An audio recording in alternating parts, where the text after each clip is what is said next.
మిత్రులందరికీ నమస్కారం. మిత్రులారా, కొంచెం పెళ్ళిళ్ళ హడావిడి వల్ల వీడియోలు చేయలేకపోయాను. మిత్రులందరూ కూడా చాలా ఇదిగా ఫోన్లు చేశారు, మెసేజ్లు పెట్టారు. Thank you very much. మిత్రులారా, ఈరోజు టాపిక్ ఏంటంటే చాలా విషయాలు ఉన్నాయి మాట్లాడుకోవడానికి. అన్ని ఓటి కూలంకషంగా మాట్లాడుకుందాం. ఈరోజు టాపిక్ ఏంటంటే గ్రామీణ ఉపాధి పథకం, హామీ పథకం. దాన్ని ఇప్పుడు మహాత్మా గాంధీ గ్రామీణ ఉపాధి పథకం అని చెప్పి పేరు మార్చి దాన్ని చట్టబద్ధం చేశారు. నిన్న పవన్ కళ్యాణ్ గారు అసెంబ్లీలో మాట్లాడుతూ ఇందులో గత ప్రభుత్వంలో చాలా అవినీతి జరిగింది, చాలా వరకు రికవరీ చేశామని చెప్పేసి అన్నారు. సార్ సంతోషం, రికవరీ చేశారు కదా, అవినీతి జరిగింది అన్నారు. కానీ ఒకటి, ఈ పథకం తాలూకా ముఖ్య ఉద్దేశం ఏంటి, ఈ పథకం దాని ఆలోచన విధానం ఏంటి అనేది మనం కూలంకషంగా ముందుగా ఆలోచిస్తే 2005లో మన్మోహన్ సింగ్ ప్రధానమంత్రిగా ఉన్నప్పుడు గ్రామీణ ప్రాంతాల్లో ఉన్నటువంటి యువత వ్యవసాయ పనులకి అన్నీ కూడా ఉపాధి దొరుకుతుంది. ఈ వేసవిలో ఒక 100 రోజులు పని దినాల కింద మనం ఏర్పాటు చేసి ఆ 100 దినాలకి మనం డబ్బు కానీ వాళ్ళకి ఎంతో కొంత ఇచ్చినట్లయితే వలసలు ఆగుతాయి, పేదరికం కొంచెం తగ్గుతుంది, ఉపాధి హామీ అని చెప్పేసి ఒక పథకం పెడదామని చెప్పి నాటి కాంగ్రెస్ ప్రభుత్వం మన్మోహన్ సింగ్ గారు మద్దతులో వచ్చిన ఆలోచనని ఇది. దీన్ని డైరెక్ట్గా వేతన జీవుల అకౌంట్లో వేస్తున్నారు. వాళ్ళు ఏంటంటే 8 గంటల పని దినాలు చేస్తూ 1 గంట రెస్ట్ ఇచ్చారు భోజనానికి. 8 గంటల పని దినాలు చేస్తూ రోజుకి 300 రూపాయలు ఆ ఊర్లో ఓ చెరువు పను, లేకపోతే ఒక రోడ్డు క్లీన్ చేయడము, లేకపోతే ఇంకో రకమైనటువంటి ఆ గ్రామానికి సంబంధించినటువంటి అభివృద్ధి పని చేస్తే వాళ్ళకి డైరెక్ట్గా కేంద్రం నుంచి, ఢిల్లీ నుంచి వేతనదారుడి అకౌంట్లోకి డబ్బు ఎన్ని రోజులైతే పనిచేస్తాడో అన్ని రోజులకి వేసేస్తారు. అది పథకం స్కీమ్. రెండవది ఏంటి అంటే, ఒకవేళ తగ్గారనుకోండి యూనిట్ల ప్రకారం ఒక 4 గంటలు 5 గంటలు పనిచేస్తుంది, అది ఆ ఎన్ని యూనిట్లు పనిచేస్తారో ఆ యూనిట్లు లెక్కట్టి వాళ్ళ అకౌంట్లో వేస్తారు. స్కీమ్ ఈజ్ గుడ్, ఇంప్లిమెంట్ కూడా బాగానే ఉంది. కానీ ఇది ఆనాటి పరిస్థితులకు అనుగుణంగా ఉన్నటువంటి పథకం. ఈనాటి పరిస్థితుల్లో పప్పులు 150 నుంచి 200 రూపాయలు, బియ్యం బస్తా 1200 రూపాయలు ఉన్నటువంటి పరిస్థితుల్లో మీరు ఇస్తున్న 300 రూపాయలు పెంచాలి. సరే, నిధులు ఇబ్బందులు ఉన్నాయి, వాళ్ళు కూడా కింద మీద పడతా ఉన్నారు. సెంట్రల్ వాళ్ళు, స్టేట్ వాళ్ళకి కూడా బాగా డబ్బు ఇస్తున్నారు. గ్రామీణ ఉపాధి పథకం కింద వాళ్ళు ఏదో ఇంప్లిమెంట్ చేస్తున్నారు. మిత్రులారా, ఒకటి జ్ఞాపకం పెట్టుకోండి, గత 75 సంవత్సరాలుగా మీరు రైతుల్ని వదిలేశారు. కేంద్ర రాష్ట్ర ప్రభుత్వాలు రైతుల్ని పట్టించుకోలేదు.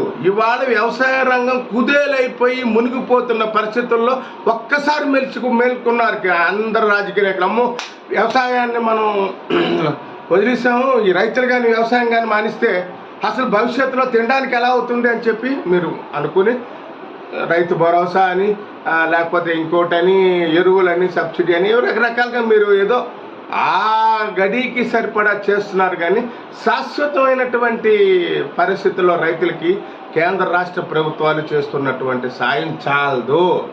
ఈ గ్రామీణ ఉపాధి పథకంలో అవినీతి జరిగిందని మీరే అంటున్నారు కదా. అది 100 దినాలు 10 దినాల కింద పెట్టి దాన్ని 150 కూడా చేస్తామంటున్నారు. చెయ్యండి, ఆదుకోండి. సమాజంలో అన్ని వర్గాల వాళ్ళని ఆదుకోవాలి, తప్పులేదు, ఇది మన దేశం, మనం ఆదుకోవాలి. కానీ రైతులకి ఈ డబ్బులోని కొంత డబ్బును తీసి రైతులకి ఎరువులు 50% సబ్సిడీ, లేకపోతే ట్రాక్టర్కి దమ్ములప్పుడు ఉడుపులప్పుడు కూడా విపరీతమైన ఖర్చు అవుతా ఉన్నది కాబట్టి దానికి సంబంధించి ట్రాక్టర్కి కొంత అమౌంట్, లేకపోతే మండలానికి ఒక 10 ట్రాక్టర్లు గవర్నమెంట్ ఒకటి ఇచ్చి మీరంతా చేసుకోండి అని చెప్పి వాటికి సంబంధించిన అద్దె చెల్లించడం, లేకపోతే ఎరువులు సబ్సిడీ మీద ఇవ్వడము, విత్తనాలు 50% సబ్సిడీ మీద ఇవ్వడం, రైతులను మీరు పూర్తిగా ఆదుకోవాల్సిన పరిస్థితి ఉంది. లేకపోతే భవిష్యత్ తరాలకు తిండే దొరకదు. ఈరోజు రైతులందరూ కూడా పట్టణాలకు వలస వెళ్ళిపోయి ఇంత పథకం యావత్ దేశం మొత్తం మీద జరుగుతూ ఉంది. అయినా రైతులు పట్టణాలకు పోయి ఉపాధి అవకాశాల కోసం నానా బాధలు పడుతున్నారు పట్టణాల్లో. గ్రామాల్లోనే పని కల్పించాలన్నటువంటి ఉద్దేశాన్ని వ్యవసాయ రంగంలో కూడా మీరు ఈ పథకంలో ఉన్నటువంటి డబ్బు కానీ ఇంకో పథకం డబ్బు కానీ ఏదో దానికి మళ్ళించి రైతుల్ని పూర్తిగా ఆదుకుని వ్యవసాయ రంగాన్ని మీరు కానీ నిలబెట్టకపోతే భవిష్యత్తులో భారత వ్యవసాయ రంగం కుదేలైపోతుంది. భావితరాలకి భోజనం కూడా దొరికేటువంటి పరిస్థితి ఉంది. ఎందుకంటే ఇప్పటికే చాలా వరకు ఫ్లాట్లు వేసేసారు. ఉన్న భూములు, వ్యవసాయ భూములన్నింటినీ కూడా ఇలా తీసేసుకున్నారు. బిజినెస్ వ్యాపారపరం అయిపోయింది, రియల్ ఎస్టేట్ అయిపోయింది. ఇంకా పండించేవాడు ఏడి? దేశంలో ఉన్న కేంద్ర పెద్దలకి, రాష్ట్ర పెద్దలకి, దేశ రాజకీయ నాయకులందరికీ కూడా మీరు సానుభూతితో ఆలోచించి రైతులకి, ప్రతి రైతుకి కూడా మీరు కొంత డబ్బుని ఇప్పుడు 6,000 రూపాయలు ఇస్తున్నారు, దాన్ని ఏమో 12,000 అంటున్నారు, 20,000 అంటున్నారు, సెంట్రల్ 6 వీళ్ళు ఏదో మొత్తానికి అంటున్నారు, ఏదో ఇస్తూనే ఉన్నారు. తప్పు, అది చాలదో. గ్రామీణ ఉపాధి పథకంలో మీరు ఇంత ఆసియాలోనే అతి పెద్ద పథకం ఇది. ఏ దేశంలోనూ కూడా ఇన్ని వేల కోట్ల రూపాయలు ఖర్చు పెట్టి చేయట్లేదు. మంచిదే, చెయ్యాలి, అది అవ్వాలి.